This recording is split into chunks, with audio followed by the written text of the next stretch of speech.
Se o mal não suporta a causa de uma viúva perseverante, quanto mais o Pai Celeste. O juiz iníquo ficou molestado pela insistência, mas o vosso Pai Celeste sabe e ama e tem presteza em atender no tempo da justiça, no tempo da sabedoria. Tomem esse juiz iníquo como antítese do Pai Celeste. E se um juiz, na psicologia da perversidade da existência, é capaz de julgar uma causa, sendo ele um homem mau, do tipo que tripudia, só para não ser molestado por um pedido todo dia, quanto mais o vosso Pai Celeste. Quanto mais o vosso Pai Celeste. É isso que Jesus o tempo todo faz quando constrói parábolas negativas. Conclui com esse, quanto mais o vosso Pai Celeste. Quanto mais o vosso Pai Celeste. Quanto mais o vosso Pai Celeste não fará justiça aos seus escolhidos, aos seus filhinhos, que a Ele clamam de dia e de noite, pedindo que Ele venha, que Ele interfira, que o dia da luz chegue. Quanto mais o vosso Pai Celeste. Vocês não precisam conhecer dia nem hora, apenas orem. Orem para que esse dia chegue, para que esse dia venha, dia de justiça, dia de verdade, dia de resposta às orações aos que clamaram noite, dia e noite, embora enquanto fizessem isso, lhes parecesse que Deus era demorado em defendê-los, todavia não deram lugar à impressão do tempo, associado à dor e à impaciência, que faz tudo ficar demorado. Não atenderam à demanda dos sentimentos nem das emoções. Anularam sentimentos e emoções de demora pela fé, pela convicção da fidelidade de Deus para conosco. Porque se o juiz iníquo cede e faz o que tem que ser feito e realiza a justiça para não ser incomodado, quanto mais o vosso Pai Celeste não fará justiça a todos os seus amados, que a Ele clamam noite e dia, embora para esses queridos isso lhes pareça demorado e que Deus se retarde em defendê-los. Eu digo-vos que depressa lhes fará justiça. No entanto, se alguns julgam ainda esse dia demorado, ouçam o que Pedro disse. Não demora o Senhor nem o dia do Senhor. Antes o Senhor é longânimo, não querendo que o juiz iníquo se perca, que ninguém se perca, mas que todos cheguem ao conhecimento da verdade. Eu vos digo que depressa vos fará justiça. Eu vos digo que depressa vos fará justiça. Agora, quem é que suporta esse tempo? É aquele que não fica impressionado com sentimentos, nem com emoções, nem com sensações de demora. São aqueles que não julgam a história pelo lapso da sua existência, pelo tempinho da sua existência. Eu sou só um mortal passando por aqui. A história de Deus não tem que caber toda durante o espaçamento da minha existência. Bilhões morreram com essa esperança sem ver a volta do Senhor. Haverá uma geração que verá. Eu não sei se será a minha, mas haverá uma que verá. Na minha geração tem cabido tudo o que dá para caber e eu sou um bem-aventurado até aqui, por ter vivido lembranças e experiências do século XIX, ter vivido o século XX e estar dentro de um novo milênio no século XXI é um grande privilégio.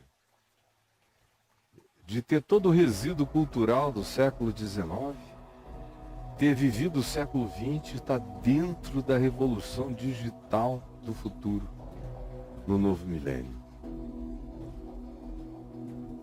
E o que Jesus diz é: não se impressione, não ache demorada a volta do Senhor. Ele não quer que ninguém se perca, mas que todos cheguem ao pleno conhecimento da verdade. Não fiquem impressionados com o sentimento de demora, de retardo. O que vence a sensação de impaciência, que decorre da impressão da demora da vinda do Senhor, é a vida pela fé. É ter a fé ativada na esperança do Evangelho. Verso 8 diz: digo-vos que depressa lhes fará justiça. Contudo, quando vier o Filho do Homem, achará porventura fé na terra? Praticamente não. Porque o pessoal vai estar uns entregues a querer saber o lugar, o dia, a hora, com o coração distante de Deus, mas querendo fazer adivinhações escatológicas sobre a volta de Jesus. Outros vão estar cheios de maldade, de perversidade. Quando a gente perde a esperança, o coração fica perverso, na hora. É o que João, o apóstolo, diz numa psicologia extraordinária, quando ele diz: e assim, todo aquele que nele, em Jesus, tem essa esperança, a esperança de que ele vem, e se ele não vier enquanto eu estou aqui, eu vou para ele, é a mesma coisa. Se ele não vem enquanto eu estou aqui, eu vou para ele, e é a mesma coisa. Então, João diz: todo aquele que nele tem essa esperança, purifica-se a si mesmo. Logo, a antítese é verdadeira. Todo aquele que perde essa esperança, perde toda a motivação para a santidade, para a pureza, para a luz. Todo aquele que perde a esperança, mergulha na promiscuidade. Todo aquele que perde essa alegria expectante, se entrega exclusivamente à tentativa de saciamento da sua potência frustrada nos sentimentos e sensações de prazeres imediatos dessa vida. Quando a gente perde a esperança, a gente se entrega ao imediato, e quando a gente se entrega ao imediato, a gente se existencializa do ponto de vista filosófico, sem nem saber, e em se existencializando, você se entrega à satisfação do momento, ao capricho do momento, ao que o momento oferece. Quando você perde a esperança da eternidade, você se entrega avidamente a todos os momentos. Não importa de que natureza eles sejam. A psicologia é essa. Perdeu a esperança, vai se entregar a um mundo, a um império de fantasias, de emoções, de sensações, de prazeres e de hedonismo. Sem esperança, não há nenhuma fé ativada, caminhando em perseverança. A esperança é absolutamente fundamental como óleo que mantém a minha fé acesa. E essa minha fé acesa estimula a minha esperança, de modo que fé, esperança e amor não se separam. Porque sem essa esperança nele, de que ele virá, não haverá a fé que se manifestará, que se ativará todos os dias pelo amor. Como eu repito, e Paulo repete, o Evangelho ensina, e eu repito, é um ciclo óbvio, é um E igual a MC ao quadrado. E vocês querem que o Evangelho realize a fórmula sem obediência ao princípio? Jesus diz: porventura, quando vier o Filho do Homem, encontrará alguma fé? Fé dessa natureza. Fé que se alimenta da esperança do Senhor. Ou Ele está vindo para mim, ou eu estou indo para Ele. Mas é uma fé que faz com que a minha existência não seja existencialista, mas escatológica. Eu existo de modo escatológico. Eu sou uma escatologia ambulante.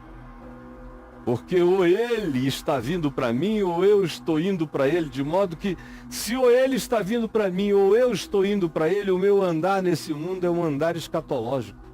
Eu piso no chão escatológico, não no chão existencialista. Eu estou andando na direção do eterno todo dia, nesse dia chamado hoje, movido por esperança, agindo com a fé que se manifesta, que se efetiva pela prática do amor, que dá o fruto do amor. Vou andando no chão escatológico a caminho dele. Ou ele vem para mim, ou eu vou para ele. O que existe entre nós é um caminho de convicções, de significados eternos todo dia. Essa é a fé. Essa é a fé que faz com que um vá andando no campo, seja tomado e o outro largado. Essa é a fé que faz com que do casal vá e o outro fique. Essa é a fé que separa joio do trigo, que nem homem nenhum pode separar, mas os anjos do Senhor o farão, conforme Jesus disse. Porventura, todavia, contudo, quando vier o Filho do Homem, encontrará essa fé na terra? A fé da terra é a fé da barganha, é a fé da troca, é a fé da campanha, é a fé do eu te faço isso e tu me fazes aquilo. É a fé dos injuriados que usam do pretexto da fé para odiarem em nome de Deus.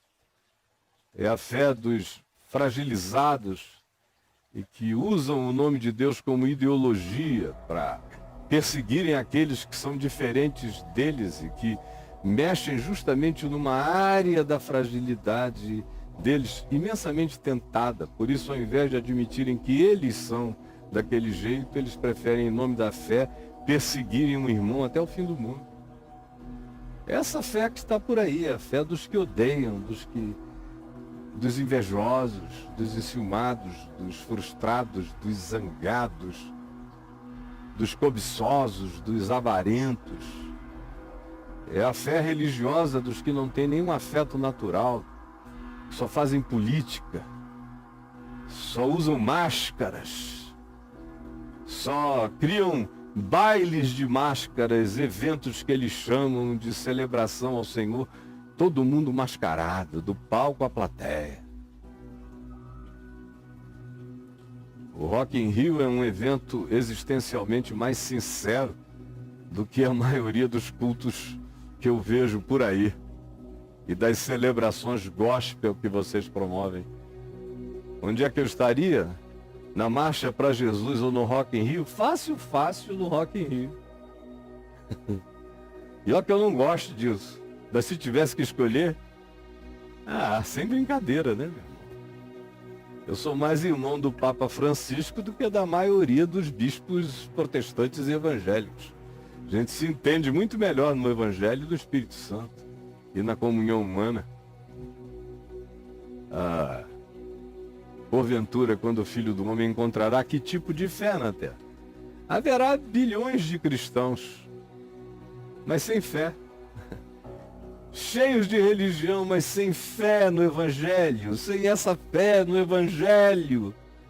E se a fé em Jesus não for conforme o Evangelho, é só a fé num cara apelidado de Jesus, ou numa ideia apelidada de Jesus, mas que não tem nada a ver com o caráter de Jesus, porque Jesus não é um nome, Jesus é uma pessoa, e que tem caráter, e diz o tempo todo quem ele é e como ele é, e qual é a natureza do caráter dele, e o que que ele espera daqueles que são seus discípulos. é possível que eu vou passar a vida inteira tendo que dizer para você a mesma coisa, isso nunca entra na cabeça. Ou então o coração é muito endurecido, e aí nesse caso, continue o santo a se santificar e continue o perverso a caminhar na sua perversidade e na sua impureza. Mas que o evangelho está sendo anunciado, está. Se porventura o Filho do Homem voltasse hoje, onde ele encontraria fé na terra? Em pessoinhas, vagalumezinhos de fé, dessa fé. Mas a maioria embarcou em outra fé, seguindo uma ideia apelidada de Jesus, em nome de um conceito chamado Deus, mas que não tem nada a ver com o Evangelho. Portanto, não tem nada a ver com Jesus, não tem nada a ver com Deus, não tem nada a ver com o caráter eterno. Não tem nada a ver com a qualidade de ser que Deus disse que Ele é em Cristo Jesus. E não tem nada a ver com a qualidade de ser que Jesus chama os seus discípulos a desenvolver, a deixarem-se ativar para serem iluminados. Porventura, ou ainda, contudo, quando vier o Filho do Homem, onde ele encontrará a fé na terra? Em quem? A pergunta é retórica e enseja quase nenhuma é a resposta. Onde? Quem encontrará porventura? Ele mesmo já sabia a resposta. Ele queria que a gente respondesse. Quantas viúvas que oram existem? Oram puramente, perseveram, continuam, creem que o justo juiz fará justiça a todos aqueles que o invocam, que o justo juiz manifestar-se-á nesse planeta, e ele mesmo, e só ele, e ninguém antes dele, só os seus anjos, na sua vinda, separarão o joio do trigo. Não antes. Enquanto isso, parece tudo um mess, um caos, uma confusão. Parece demorado. E a maioria vai perdendo a fé, vai entrando em estado de depressão, em resfolegância. Não sabem onde puxar o seu ar para viver, porque a esperança se foi, a fé secou, o amor se esfriou de quase todos. Por isso, porventura, quando o Filho do Homem vier, encontrará fé na terra?